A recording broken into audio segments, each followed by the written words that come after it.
एक तो चोरी અને ઉપર से सीना ચોરી આ કહેવત સાબિત કરી છે મહેસાણા જિલ્લા આરોગ્ય અધિકારી મહેશ કાપડિયાએ।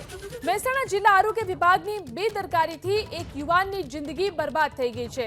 ત્યારે એબીપી અસ્મિતાની ટીમે આજ બેદરકારી માટે જિલ્લા આરોગ્ય અધિકારી મહેશ કાપડિયાને સવાલ કરતા ઉલટાનું જિલ્લા આરોગ્ય અધિકારી મહેશ કાપડિયાએ એબીપી અસ્મિતાના સંવાદદાતા હારૂન નાગોરી સાથે જ ઉદ્ધતાઈભર્યું વર્તન કર્યું। ઓફિસમાં પ્રવેશ ન આપવા સાથે જ પોલીસ અને વિડીયો શૂટિંગ કરીશ તો ગુનો દાખલ કરવાની ધમકી આપી।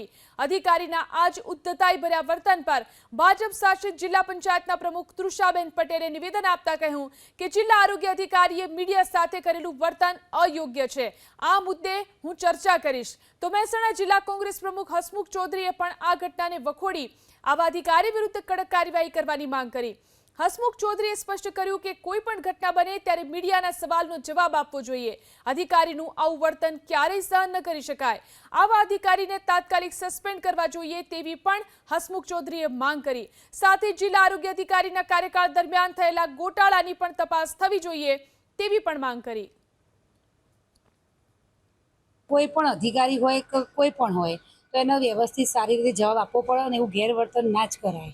સાચું હોય એ તો મીડિયાને આપવું જ પડે, તો પબ્લિક સામે પહોંચતો મીડિયા કરશે ને એટલે સાચા જવાબ આપવા જોઈએ અને એવું ગેરવર્તન કશું કરાય જ નહીં। આ રીતેનો એક આરોગ્ય અધિકારીનો વ્યવહાર કેટલો વ્યાજબી ગણાય? બિલકુલ વ્યાજબી ના કહેવાય।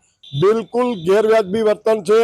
કોઈ પણ અધિકારી હોય અથવા કોઈ પણ આઈએએસ કે સિનિયર અધિકારી હોય, પત્રકારો જ્યારે સાચા મુદ્દાઓ પ્રજાલક્ષી લોકહિતમાં માંગણી કરતા હોય ત્યારે એનો સચોટ અને સુદૃઢ જવાબ આપવો જોઈએ। આ અધિકારી પોતાને એમ સમજે છે કે મારી ઉપર મિનિસ્ટર સાહેબની છત્રછાયા હોવાથી મારું કોઈ કાંઈ બગાડી નહીં લે, પણ આ અધિકારીને અમે આવતીકાલે જ એનું રાજીનામું માંગી અને કલેક્ટર સાહેબને આવેદન પણ આપવાના છીએ અને આવા ભ્રષ્ટ અધિકારીને આ જિલ્લામાંથી તગેડી મૂકવાની ખ્વાહિશ રાખીએ છીએ।